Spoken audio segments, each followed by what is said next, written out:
Greetings scholars, Wormwood here. So, after my video on the character I love, I got this request in the comments, so here we go, the etymology of the character heart.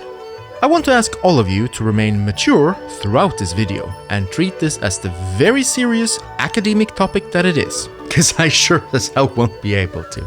With that out of the way, let's do some etymology. The character for Xin, heart, is unique among all the wet and squishy bits we have rattling around in our meaty vessels in that it is the only one that is pictographic. The character Xin already appears in the oracle bone inscriptions. And no cap, it's kinda weird that on one hand it's so close to a modern stylized heart symbol, and on the other hand the carvers thought it very important to showcase the internal structure, indicating the atria, the ventricles, or perhaps the valves. Like, I appreciate the attention to detail, but I just can't help feeling that this level of familiarity with the heart's internal structure is just a little bit unnerving. However, it would seem that only the Shang dynasty scribes paid any attention in anatomy class, because we see a pretty stark shift in style when we look at the Zhou dynasty's bronze inscription. Oh sweet merciful Buddha, that is an unfortunate shape. How do I best describe it without getting demonetized? Yes, it looks like Toad from Super Mario Brothers. Oh, this is so dumb. But we're not done yet. Oh no, child. It gets better. For you see, somehow, the bronze inscriptions from the Spring and Autumn and Warring States period get even more, shall we say, elongated? Like, I'm not even sure if I should be censoring the glyph on screen right now. I swear to the Jade Emperor, this is still a pictogram of a heart, you guys. Unless the ancient Chinese knew something we don't. Mr. Smith, Shrimply Pibble's life can be saved if we replace his heart with your human penis. It's perfect. The configuration of veins, the ratio of thickness to elasticity, the delicate asymmetry of what you call your balls, and with relatively few adjustments, your genitals can be molded into a functioning heart for the most important man in the universe.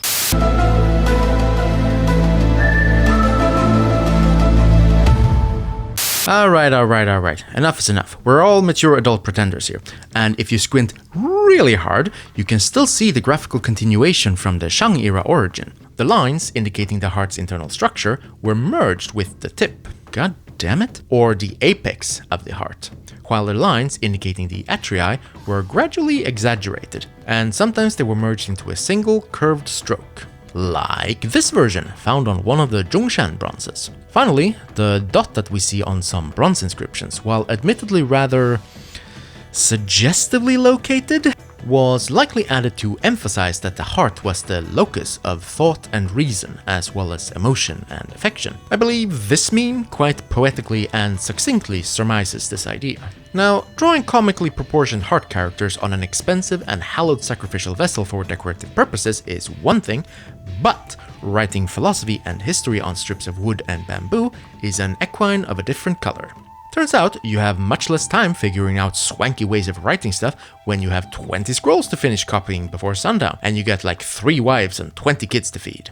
At least, that's my headcanon as to why the heart characters that we see on the excavated bamboo scrolls from the state of Chu are remarkably more streamlined, abstract, and, if I'm allowed to say a dirty word, simplified, compared with the oracle bone and bronze inscriptions. Because Xin is a very widespread character, and because the Chus loved nothing more than artistic freedom, we have more calligraphic versions of this character from this period than you can shake a stick at. Like this one, which makes me think of a Texas Longhorn.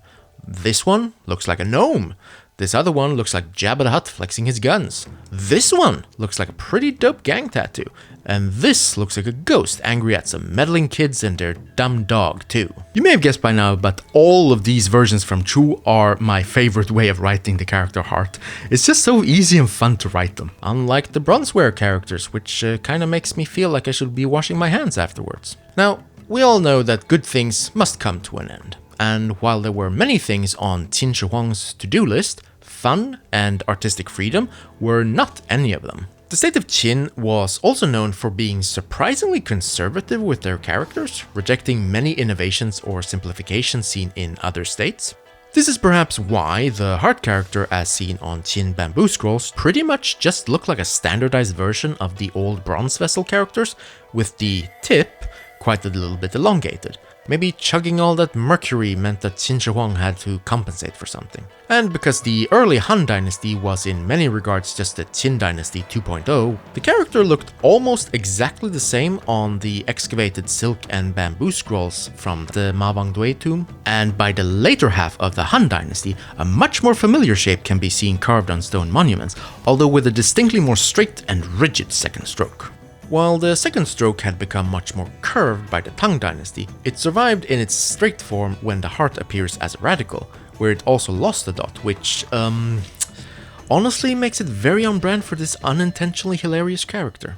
And that, dear viewer, is the story of why the character Xin looks the way it does. And if Chinese etymology gives you an affection erection, please give this video a like and, I don't know, post a heart in the comments below. Thank you all so much for watching.